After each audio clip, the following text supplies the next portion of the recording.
And I tell you. Okay. Good evening, everybody. I would rather say a warm welcome in this cold, chilly evening we all experience, but we, thank God, we dressed nice and warm. So Sean will be the timekeeper, and he's also up for the next session, which is planning your work and manage your time. Thank you, Sean. Thanks, everyone. As I said, I hope you can hear me because my sound is very, very quiet on this side, but we'll get there. Planning your time is very, very important because if you don't plan, you're not going to get very far.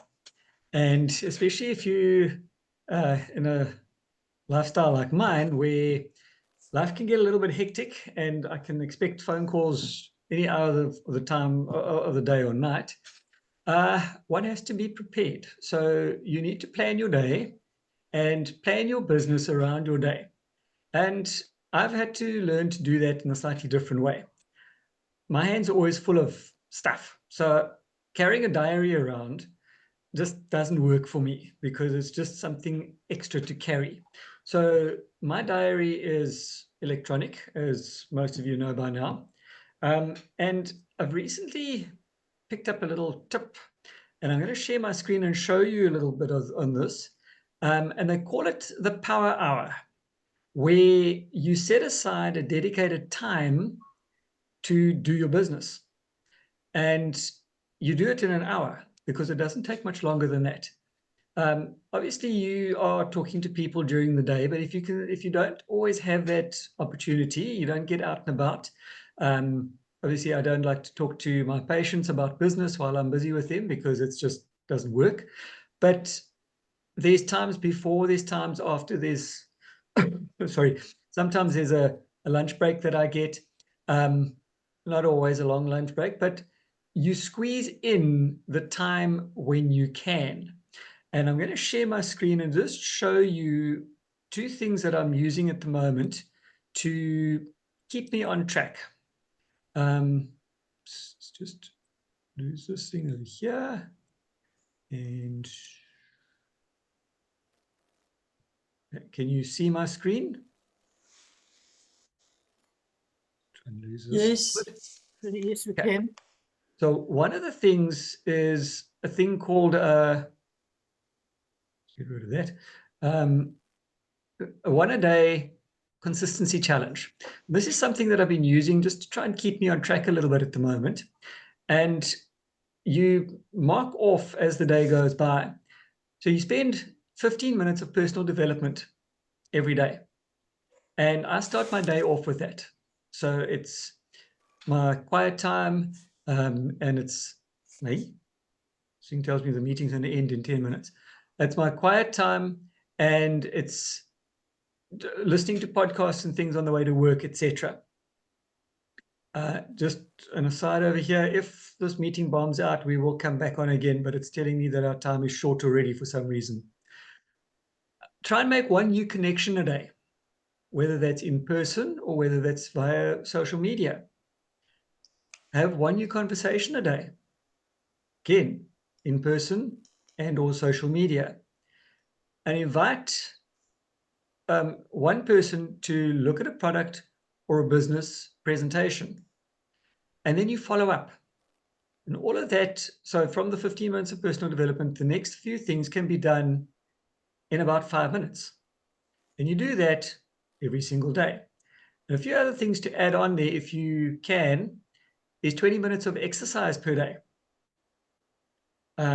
And if you're into social media, you can post your stories and your posts, your reels and lives, that sort of thing. One-on-one presentation.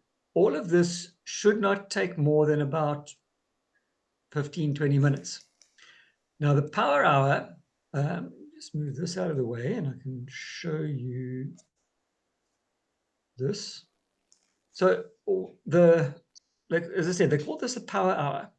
And what it is, you're going to set aside an hour of your time. 7 o'clock at night, 8 o'clock at night, directly after this, we can do a power hour if we need to. And you write down your to-do list. You keep some water or near life tea with you. You put your phone on do not disturb, in other words, to stay focused, and you get your team with you as well to work with you. And this can work really well on a Zoom call like this. And you set aside 15-minute blocks of income producing activities. First one is starting conversations or adding people on social media, and reach out to current friends, your names list that you've got. Reach out to them. The second one is prospecting, inviting people to your calls, in person, or events.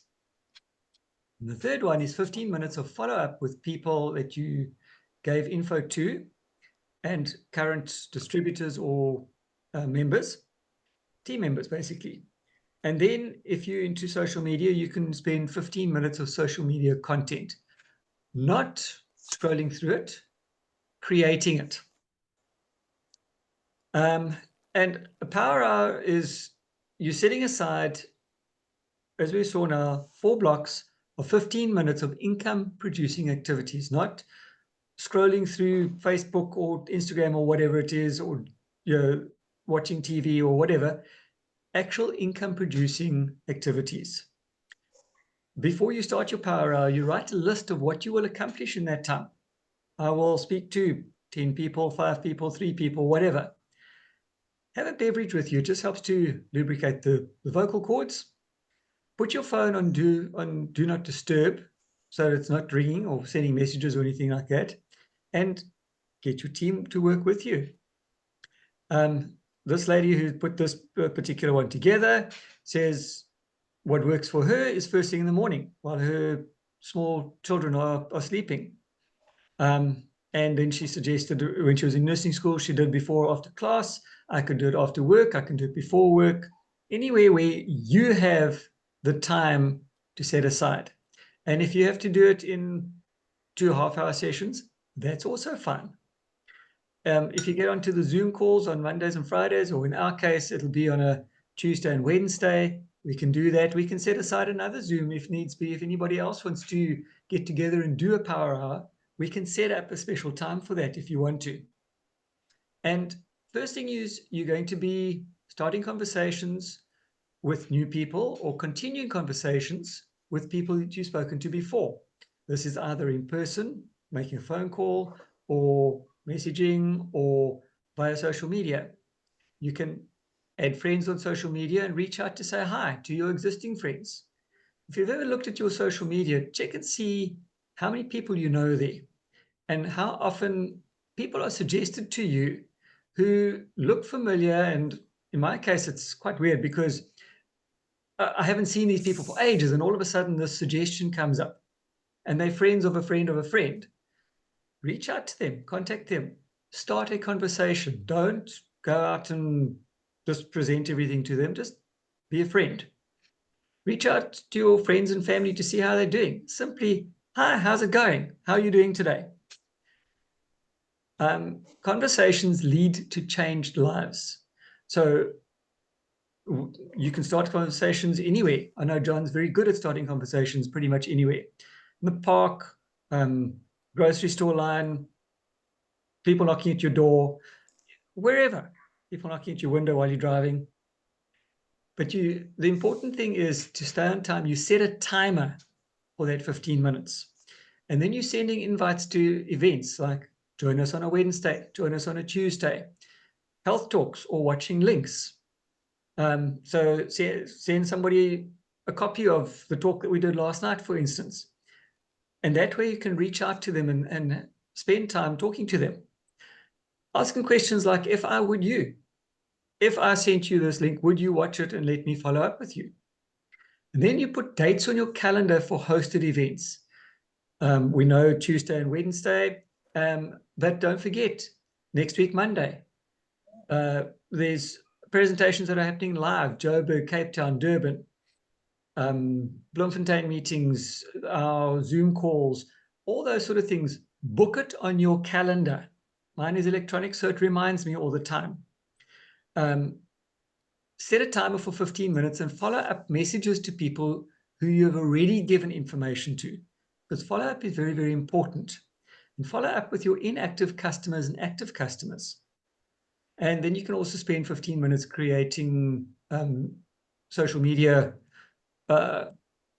talks and things like that. So those are just some of the things that you do. But oops, where did my picture go to? You need to set the time. Plan it. If you don't plan it, it's not going to happen. And I know I fall off that bandwagon very often. So plan your day, or your day will plan you. Okay, you go. Thank you very much, Sean. That was very informative, and yeah, I appreciate that. Now we're going over to talk about our products, and the first one will be John on Super 10. Thank you, John. It's super soap. Super soap. I was just wondering what is Super Soap, Super 10. Sean, that was brilliant. Thank you so much. Definitely going to change my plotting there. Okay, the super soap is for industrial purposes, and this was great back in our day. I'm going to read out the full mix, but obviously you can divide it by 4, whatever the quantity is. It's like a recipe for a cake. And what it basically was intended for, these big industrial machines where they use cleaning machines on the high pressure hoses for cleaning buildings and forecourts. You need a lot of power in that clean. And put together the super soap, which really works so hard. I'm just going to read it quickly. You mix 2 by 2 kgs of ch1 laundry in 20 liters of warm water, and for 15 minutes in a twin tub washing machine. That's where you start this mix. Then in that you add 2 liters of Super 10, and you mix that for 5 minutes. You add 2 liters of LDC, mix that for 10 minutes.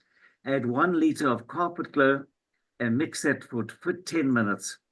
Then you dilute that whole lot there, 1 to 8, for all of those machines that do high pressure hosing and washing things. You use half a G1 scoop or concentrate per wash. Sorry, that's your wash machine. So if you look at that super soap mix, butcheries where they need a lot of stuff to clean their carpets, they actually found that just a single one of the products was good, but it wasn't super clean. And this super soap, when